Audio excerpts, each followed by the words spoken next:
Bismillahirrahmanirrahim. Assalamu alaikum. Start with the name of Allah beta, who is the most merciful and beneficent. उम्मीद से आप सब ठीक होंगे, आपके दिन अच्छे गुजर रहे होंगे, आप डेफिनेटली ऑब्वियसली लेक्चर सुन रहे होंगे. सो बेटा जैसा कि आपको मालूम है that we were just reading unit number 4 and we have revised 2 of the lessons of this unit and we are left with only the poem, that is It Couldn't Be Done by Edgar Albert Guest. अब बेटा Edgar guest इस poem में क्या कहता है, क्योंकि ये हमारा रिवीजन का लेक्चर है, सो इसमें हम कुछ मेन पॉइंट्स को देखेंगे.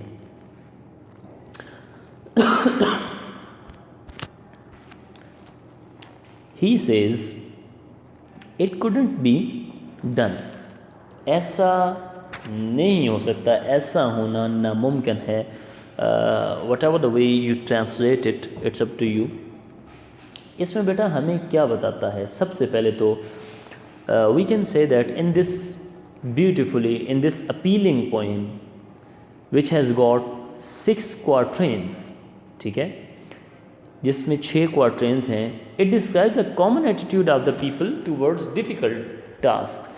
लोगों का आम जो बिहेवियर होता है, जो अप्रोच होती है, जो रवैया होता है मुश्किल कामों के हवाले से, उसके बारे में बेटा हमसे बात करता है. That it cannot be done. हम देखते हैं और नॉर्मली भी आम हालात में भी जब भी कोई मुश्किल काम होता है लोगों का एक ही सिंपल व्यू होता है, इट कुडंट बी डन, ऐसा नहीं हो सकता जी, ये मुश्किल है, ठीक है. सो कहता है कि इसके बाद फिर हमें वो उस तरफ भी लेके जाता है. कहता है after completing the task everybody is ready to declare it was easy. Everybody is ready to declare the interest, ठीक है. हर एक जो है वो काम वो हो जाने के बाद, जैसे वो मुश्किल समझता था, हर एक तैयार होता है उसको आसान डिक्लेयर करने के लिए, इंटरेस्टिंग कहने के लिए. यानी पहले लोगों का जनरल बिहेवियर क्या है, लोग कहते हैं इट कैनट बी डन, ऐसा नहीं हो सकता. लेकिन जब हो जाता है, चाहे मुश्किल भी काम है, तो ये आम है, ये नॉर्मल है. नॉर्मली लोग ऐसे कहते हैं कि ये तो बड़ा आसान था जी, ऐसे था वैसे था. अब इसमें हमें बताता क्या है राइटर, हमें रीज़न क्या देता है, या जो लेसन, जो मैसेज हमें देना चाहता है वो क्या है. Is the reason, the lesson is that the people fear to face all these all these hurdles or all these impossibilities is that they see all the difficulties at once. लोग क्यों घबराते हैं किसी भी काम को करने से, कि वो तमाम जो मुश्किलात होती हैं वो उनको एक साथ कंसिडर करते हैं बेटा, ठीक है. Rather at time, one at time. आप जब भी देखें, हम जब भी कोई नया काम स्टार्ट करते हैं, हमें माइंड में, हमारे में एक ही इशू चल रहा होता है, एक ही हमारा डायलेमा होता है कि ये तमाम मुश्किलात हमें झेलनी पड़ेंगी. We are not thinking about all the difficulties one at times, but we are just considering them on the spot. हम कहते हैं कि ये सारी एक दफ़ा ही आएंगी. सो इस वजह से हम क्या कहते हैं, वी गेट डिस्करेज्ड, हम डिस्करेज हो जाते हैं. सो फिर क्या कहता है बेटा, कहता है if you want to achieve something, don't pay heed, don't give any attention towards the doubters. कहते हैं अगर आप कुछ चीज़ अचीव करना चाहते हैं, चाहे वो मुश्किल है, आसान है, जैसी भी है, आपको जो लोग शक, आपके वहम माइंड में डालते हैं, उन पे आपने बिल्कुल भी तवज्जो नहीं. In other words we can say you should be determined.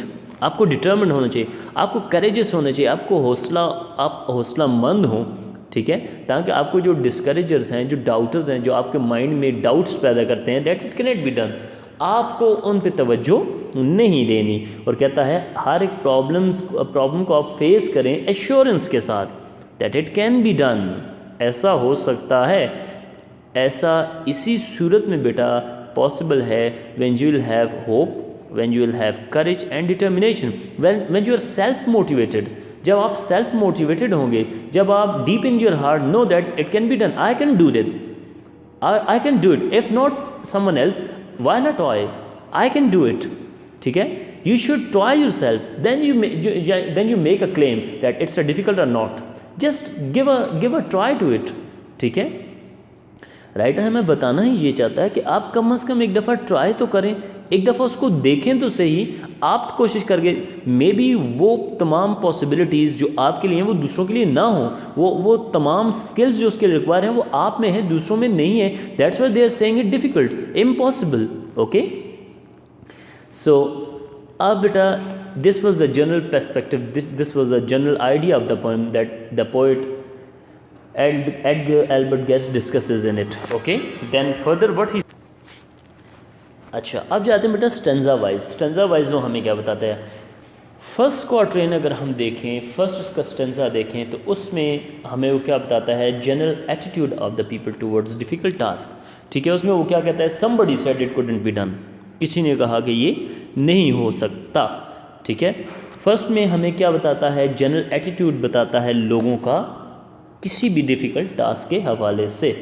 तो फिर बेटा क्या कहता है कि हमने इसको कभी उस वक्त तक तस्लीम नहीं करना जब तक हम खुद से ट्राई ना कर लें। देन सेकंड में हमें बताता है कि when he begins to do it, जब कोई इसे करने की ठान लेता है, इसे ट्राई करता है और इसके लिए तैयार हो जाता है, तो वो देखता है, इसको एक ट्राई देता है, फिर उसके बाद वो इस राय पे आता है वेदर इट इज़ इम्पॉसिबल और पॉसिबल। अब थर्ड क्वार्ट्रेन में बेटा हमें वो बताता है कि ऐसे भी लोग होंगे जो आपका फ़न बनाएंगे, जो आपका मजाक बनाएंगे, जब आप कुछ भी चीज़ अचीव करना चाहेंगे जो कि लोग जिसे इम्पॉसिबल समझते हैं। तो अच्छा, तो फिर क्या होता है? यानी हमें थर्ड स्टेंजा में ये बताता है कि जब कोई आपसे ये कहता है इट कुडंट बी डन, वो आपको पोक करता है, वो आपका फ़न बनाता है, मॉक करता है, तो कहता है आप फिर भी इतने डिटर्मिन्ड होने चाहिए कि आप उस काम को, उसका आगाज़ करने। इसी वजह से कहता है don't pay heed towards the daughters, यानी लोग आप पे हंसते हैं जब आप कोई भी मुश्किल काम। देखें बेटा, एक कोटेशन माइंड में आ गई कि जिसका कुछ ट्रांसलेशन इस तरह से है कि बेहतर ये नहीं है कि आप भीड़ में लोगों के साथ चल रहे हैं, बेहतर ये है कि आप अकेले चल रहे हैं लेकिन सीधी डायरेक्शन में चल रहे हैं। अब ये यहाँ पे फिट बैठती है, यानी आप लोगों के साथ चलें, गलत डायरेक्शन में फ़ायदा नो। जब भी आप कोई डिफ़िकल्ट टास्क इनिशिएट करते हैं, लोग आपका फ़न बनाते हैं, आपको मॉक करते हैं, आप पे तंज करते हैं। ठीक है, but what you have to do, you should be determined, you should be self motivated, you should be intrinsically motivated to complete that task. अब फोर्थ क्वार्ट्रेन में क्या कहता है बेटा कि ये फोर्थ क्वार्ट्रेन उन लोगों के बारे में है जो सेल्फ मोटिवेटेड होते हैं, जो जिनमें सेल्फ कॉन्फिडेंस होता है, जिनको लोगों के कहने से कुछ भी नहीं होता, और जो उन चीज़ों को अचीव करने के, उन इम्पॉसिबिलिटीज़ को अचीव करने का एक अज़म रखते हैं। ठीक है, अब फिर क्या होता है? जब वो कुछ चीज़ हासिल कर लेते हैं, जब वो एक काम जो इम्पॉसिबल लोग समझते थे वो हासिल कर लेते हैं, अचीव कर लेते हैं, और उनके माइंड में कोई डाउट नहीं है, तो वो फिर क्या करते हैं? वो इम्पॉसिबिलिटी को डिक्लेयर करते हैं दैट दे डिड इट। ठीक है, नेक्स्ट फिफ्थ क्वार्ट्रेन में क्या कहते हैं बेटा? किस तरह आपको लोग डिसुएड करते हैं, किस तरह आपको लोग डीमोटिवेट करते हैं डिफ़िकल्ट टास्क के मुतल्लिक़।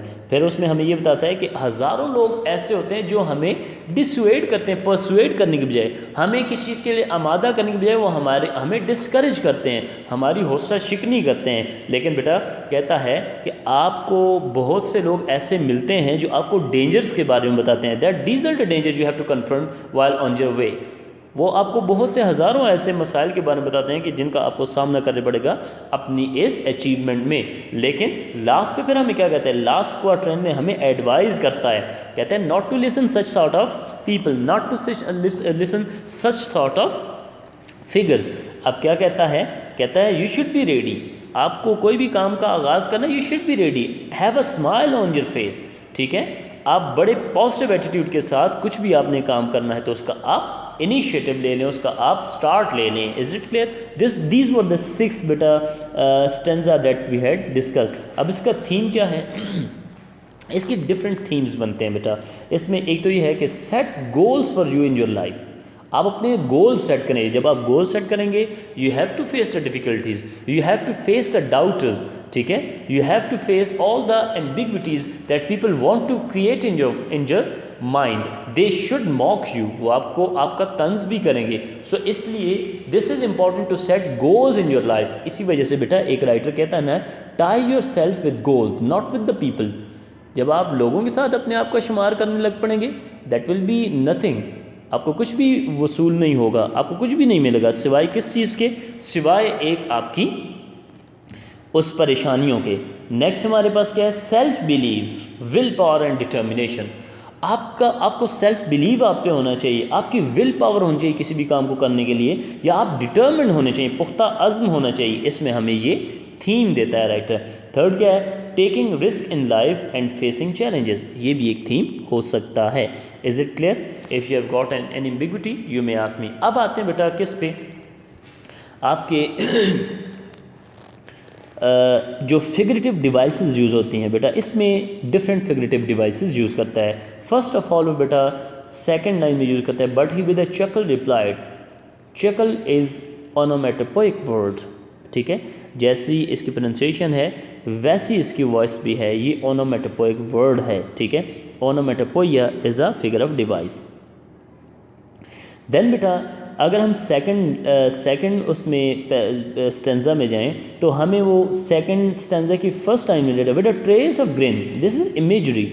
इमेजरी एक ऐसा फिगरेटिव डिवाइस होती है जिससे राइटर अपने इमोशंस, अपने आइडियाज़ या इंटेंसिटी ऑफ इमोशन हमसे शेयर करता है, ठीक है। अब इसमें क्या कहते हैं, बेटा ट्रेस ऑफ ग्रीन, ना आप कैसा करें, अब हमें उसके जज्बात बता रहे हैं मुझे कैसे, बेटा ट्रेस ऑफ ग्रीन, अपने चेहरे पे खुशी लिए आइडिया दे रहा है, ठीक है।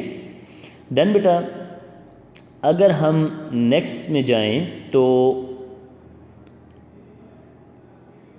हमारे पास एक तमाम पोइम में एलिट्रेशन हमें मिलती है। किस किस्म की एलिट्रेशन? एलिट्रेशन बेटा हमारे पास फर्स्ट स्टेंजा में लास्ट लाइन पे है, who wouldn't say so is alliteration, same sound है, सा साउंड की रिपीटिशन है, so this is an example of alliteration.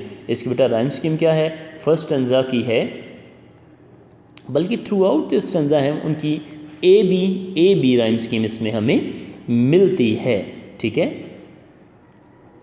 और इसका जो हमें थीम मिलता है वो क्या है, प्रिजर्वेंस एंड सेल्फ रिलायंस, ठीक है, अपने आप को प्रिजर्व रखना और अपने आप पे एतमाद रखना। अब बेटा इसमें हमने सारा चीज़ें हमने डिस्कस कर ली है। इसमें अगर आपको कोई इशू है, इसमें अगर आपको कोई प्रॉब्लम है तो you may ask me in the comments, I will be there to solve your problem, I will be there to answer you.